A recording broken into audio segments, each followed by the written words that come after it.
Name? Bond. James Bond. Selamat datang di Watch Mojo. Hari ini kita menghitung mundur pilihan kami untuk 10 film terbaik tahun 2021. Di daftar ini kita akan melihat sinematik terbaik tahun lalu. Apakah itu layanan streaming, ataupun dari langsung box office, atau pemirsa yang bersatu dalam kecintaan mereka terhadap film di media lainnya. Apa film favoritmu di tahun 2021? Beritahu kami di komentar. Nomor 10, Matrix Resurrection. Time to fly. Sudah 18 tahun sejak terakhir kali kita terhubung ke Matrix di layar lebar. Tapi itu pantas untuk ditunggu. Apakah kamu menyukai dua sequel pertama atau tidak? Kamu akan menemukan sesuatu di Resurrection yang akan membebaskan pikiran kamu, serta membuat kamu bersyukur bahwa sutradara Lana Wachowski membiarkan kita kembali bertemu lagi dengan Neo dan Trinity.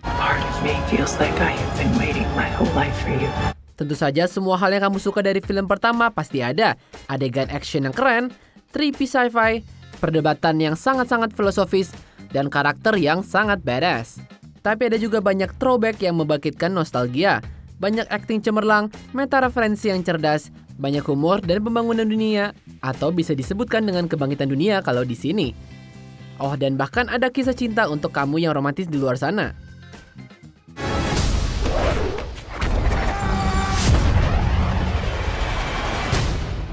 I still know Kung Fu. Nomor 9, The Power of the Dog. Drama barat ini adalah definisi dari pembakaran yang sangat lambat, tapi tujuan akhirnya bermanfaat dengan cara yang tidak terduga. Well, Brother Phil, we had such a nice trip. I'm not your brother. You're a cheap schemer. Tidak ada yang seperti yang terlihat sebelumnya dalam film Jane Campion yang memenangkan Silver Lion di Venice. Seorang peternak tidak berperasaan bisa menyembunyikan rasa tidak amannya di balik wajah datarnya. Seorang introvert muda bisa menjadi orang yang paling mengancam di ruangan itu. Most people look at it and just see a hill. When Bronco looked at it, what do you suppose he saw? A barking dog. Sama seperti pegunungan di latar belakang, terkadang kamu perlu melihat sedikit lebih dekat. Kamu mungkin menemukan bayangan berbentuk anjing di situ.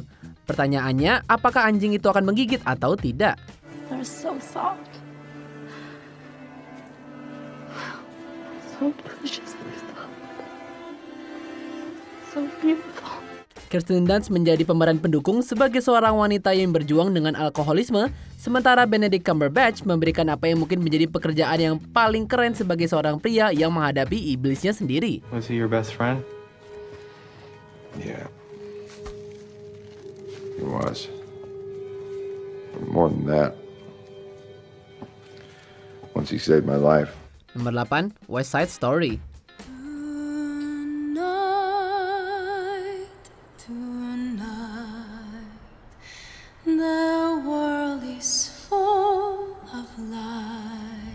Dalam 1 tahun penuh dengan musikal film yang inovatif, kamu gak akan menyangka West Side Story menjadi sesuatu yang menakjubkan.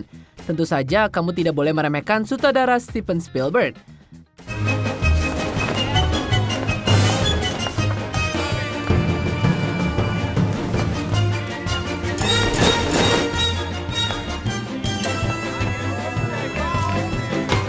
Musikal pertama Spielberg ini juga merupakan salah satu film terbaiknya di abad ke-21.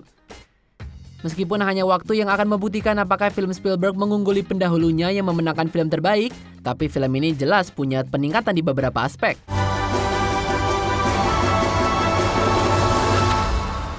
Who are you?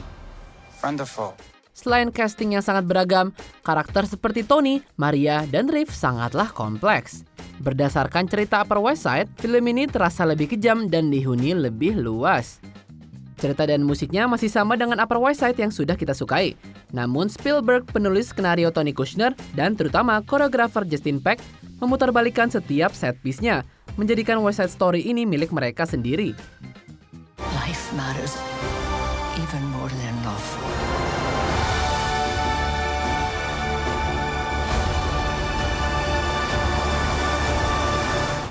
Nomor 7, Coda. Coda adalah drama keluarga yang unik, tapi juga sangat menarik. Emilia Jones memimpin pemeran luar biasa yang mencakup Marlee Matlin dan Troy Kotsur.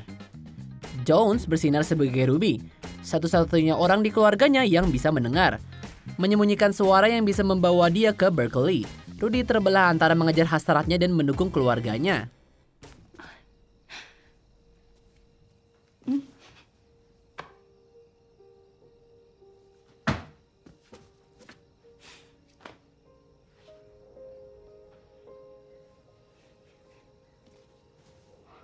Meskipun tidak semua orang dapat mengidentifikasi dengan persis situasi Ruby, perjuangan internal mimpi versus tanggung jawab bersifat sangat universal.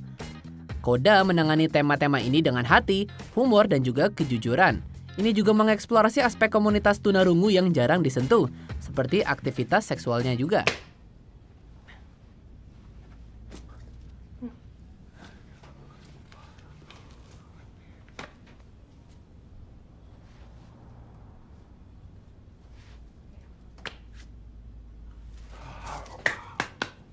Pada intinya, Coda adalah tentang sebuah keluarga yang belajar untuk mendengarkan dengan satu atau lain cara, yang berpuncak pada salah satu final paling menggembirakan tahun ini. It's love's illusions I recall. I really don't know love at all. Nomor 6, Mass. Ini adalah judul yang sangat sederhana, tapi bisa berfungsi di berbagai level. I blame myself. And I can't change that. What do you mean? I can't. When you say that, what do you mean? When you say that? I can't change what I've done. Setelah tragedi yang tidak dibahas, 4 orang tua bertemu untuk membahas penderitaan, penyesalan, dan konflik mereka yang belum terselesaikan. Reed Birney, Ann Dowd, Jason Isaacs, dan Martha Plimpton melengkapi ensemble yang tak tertandingi dengan masing-masing membawa dimensi berbeda ke fenomena tersebut. I'm just asking what changed. It's very hard to answer. Well, please try. It's not just one thing. Skenario asli Frank Kranz ini sangatlah bagus untuk ditonton, tapi arahannya yang intim layak mendapat banyak pujian. Mengingat pengaturannya yang terbatas, Mass dengan mudah bisa terasa seperti versi drama yang difilmkan. Sementara Kranz menggabungkan klaustrofobia panggung, ia juga memberikan sentuhan sinematik, mengubah penonton menjadi lalat di dinding. Bolak-balik antara karakter ini menyayat hati, tapi ini adalah percakapan yang perlu dilakukan oleh mereka. Tell me about your son. What would you like to know? Everything. I want to know everything. Why? Why do I want to know about your son? Because he killed mine. Nomor 5, The Mitchell vs. The Machine. Bleep blorp, I am a robot. Just to educate you, that's a hurtful stereotype. 2021 adalah tahun yang cemerlang untuk animasi. Disney menyampaikan petualangan yang meriah dengan Raya and the Last Dragon, sementara lukanya Pixar memberikan kisah yang menyentuh hati tentang penerimaan. Namun, fitur animasi terbaik adalah yang berpikir di luar kotak. Dan itu adalah film ini. Is that a dog or dog, pig, dog, pig, dog, pig, pig, dog, loaf of bread, system error. Meskipun memiliki gaya klasik modern lainnya seperti Spider-Verse, The Mitchell vs. The Machines adalah perpaduan yang sepenuhnya original dari berbagai teknik artistik yang berjalan, bergabung semua dengan sempurna. Dengan gaya yang menarik garis antara nostalgia dan inovasi, setiap momen muncul dengan keajaiban visual dan lelucon yang menuntut tontonan kedua.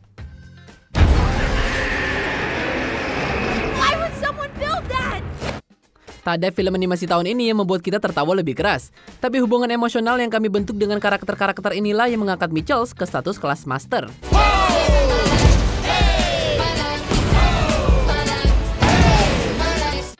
Nomor 4, Belfast. Beberapa film yang dirilis pada tahun 2021 lebih mendefinisikan pentingnya sinema daripada Belfast. Dalam beberapa hal, film mencerminkan kehidupan.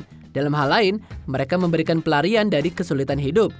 Untuk Buddy, seorang anak muda yang tinggal di Belfast selama The Troubles, film adalah kehidupan. No wonder you brought us to this. It's educational for the boys. Aye. Raquel Welch is a hell of an education. Kisah kedewasaan semi-autobiografi Kenneth Branagh memanfaatkan lensa hitam dan putihnya dengan sempurna. Sinematografinya mencerminkan kerinduan kita akan masa lalu, tapi juga saat-saat suram yang kita sembunyikan di balik kacamata nostalgia. Film adalah titik terang yang konsisten, bahkan saat tidak berwarna. What you've done with these two, it's phenomenal. What are you talking about? Erase them. Catriona Balfe dan Jamie Dornan menunjukkan penampilan terbaik dalam karir mereka. Tapi kesuksesan ensemble ini berada di puncak pendatang baru Jude Hill, yang pada usia 10 tahun mampu bertahan melawan Ciarán Hinds dan Judi Dench. I watched every night too that they were up there. And how did I never see Mike Collins in the mothership doing his orbit? Surely you would have seen the shape of Columbus against the light of the moon. No, that's because mostly he was on the dark side. Exactly, it's the side that Lucifer hangs his shillelagh. No. Nomor 3, Spider-Man No Way Home. Hello, Peter. Hi, do I know you? Dari Black Widow hingga Shang-Chi, 2021 melanjutkan pemerintahan superhero atau anti-heroes dalam kasus The Suicide Squad. I'm a superhero! Namun tidak ada film buku komik yang terbukti lebih merangsang, emosional, atau ambisius daripada No Way Home. Peter, you're struggling to have everything you want while the world tries to make you choose. Di era di mana semakin sulit untuk memenuhi harapan para fans, No Way Home memberikan hampir semua yang kita inginkan. Mempertimbangkan naik turunnya seri Spider-Man selama 2 dekade terakhir, beberapa orang mungkin mengatakan kalau film ini dibuat adalah sebuah keajaiban film. Namun keajaiban yang sebenarnya adalah bahwa hasilnya sangat memuaskan. Merangkul akar franchise sambil juga menata masa depan dengan sangat berani.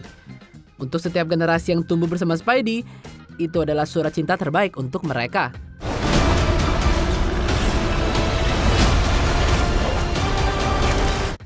Nomor 2, Dune. The test is simple. Remove your hand from the box, and you die. What's in the box? Pain. Apapun pendapatmu tentang versi David Lynch, sebagian besar akan setuju bahwa Dune karya Denis Villeneuve adalah adaptasi sinematik yang telah kami tunggu-tunggu, ya seenggaknya awalnya. Dreams make good stories, but everything important happens when we're awake, because that's when we make things happen. Mengingat volume materi sumbernya, keputusan Villeneuve untuk membagi Dune menjadi 2 film adalah keputusan yang bijaksana. Namun Dune Part 1 masih berfungsi sebagai pencapaian yang berdiri sendiri, mengajak penontonnya di alam semesta sci-fi yang menonjol dari yang lainnya. My desert. My Arrakis. My Dune. Meskipun kamu dapat mengajar kursus perguruan tinggi tentang pengetahuan Dune, Villeneuve terutama mengandalkan pengisahan cerita visual dengan pemandangan dan pemikiran yang menakjubkan, memprovokasi tema di bawah permukaan. Setiap anggota pemeran melakukan keadilan karakter mereka, menambahkan kepribadian khas film ini juga. Kata epic sering dilontarkan, tapi Dune pasti cocok dengan deskripsi itu. My road leads into the desert. I can see it. If you'll have us, we will come. Sebelum kita ungkap pilihan pertama, berikut adalah beberapa honorable mention. Free Guy, salah satu komedi terlucu dan paling original tahun ini. Nightmare Alley, Guillermo del Toro dan neo-noir adalah mimpi yang menjadi kenyataan. If you help me, we can make quite a big dent in this town. You barely know me. Oh, I know. You're no good. And I know that, cause neither am I. The Harder They Fall, si baik, si jahat, dan si jelek. Let me dictate terms of engagement.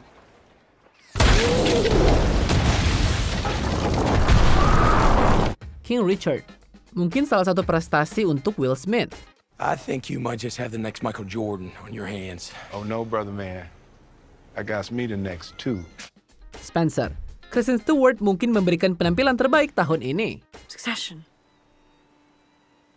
It's currency. That's all we have. Don't Look Up, sebuah satir tajam yang menabrak rumah seperti komet menuju bumi. At this very moment, I say we sit tight and assess. Sit tight and assess. Sit tight and assess? You want us to sit tight. And then assess. Sebelum kita lanjutkan, pastikan untuk berlangganan ke saluran kami dan tekan tombol bel untuk dapatkan notifikasi tentang video terbaru kami. Dan kamu bisa dinotifikasi di semua video kami. Jika kamu menggunakan handphone, pastikan ke pengaturan dan aktifkan notifikasi. Nomor 1, Licorice Pizza. Film terbaru Paul Thomas Anderson memiliki nuansa vintage Boogie Nights dan romansa Punch Drunk Love. tentu yang tidak biasa. Dan hebatnya, Licorice Pizza sama sekali tidak hidup dalam bayang-bayang karya-karyanya sebelumnya. Do you know who I am? Yeah. Do you know who my girlfriend is? Barbra Streisand? Barbra Streisand. Sand. Sand, yeah, like sands. Like the ocean, like beaches. Barbra Streisand? No, like Streisand. Sand. Film ini terasa seunik judulnya, menyeimbangkan humor absurd, estetika nostalgia, dan kisah cinta yang membuat kita terus berinvestasi di setiap langkahnya. Do you really want to see my boobs? Can I touch them? See you tomorrow. Alana Haim dan Cooper Hoffman memainkan dua sisi mata uang yang sama, mengeksplorasi spontanitas masa muda, ketidakpastian masa dewasa, dan kurva yang berlaku untuk segala usia. Bahkan ketika mereka hanya nongkrong, ada momen Licorice Pizza yang hanya bisa kami gambarkan sebagai keajaiban. I'm not gonna forget you. Just like you're not gonna forget me. Gross. Dimanapun kamu menempatkan film ini di dalam filmografi Anderson, menurut kita sejauh ini adalah film paling membangkitkan semangat.